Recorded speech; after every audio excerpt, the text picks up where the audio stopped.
এই পাশেও তো লাগুন লেগে গেছে নাকি? ভাই এক জায়গায় লাগলে চারিদিকে এটা ছড়াই দিই। তো লাগে গেছে, গুলশানেও লাগে গেছে নাকি? না বস্তিতে আছে এখন, ঘরাইলি আছে এখন।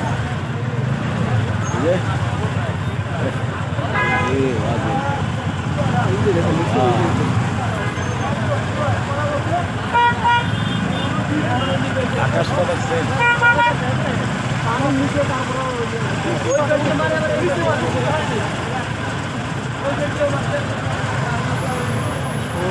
উপরেও পানি নিচেও পানি, তারপরে এই অবস্থা। এই আসমান পর্যন্ত লাল হয়ে রয়েছে আগুন। ভাই সামনে যায় না, আপনি লাগাই দিন না ভাই।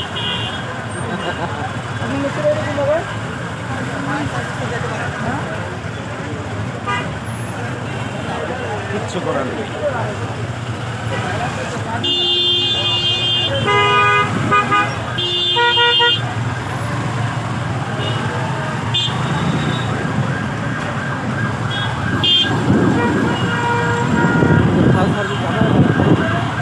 কেমনে আগাইব পাবলিকের কারণে? পাবলিক হলো গিয়া মানে দেখতে গিয়া আরো মানুষের দিয়ে ক্ষতি করে।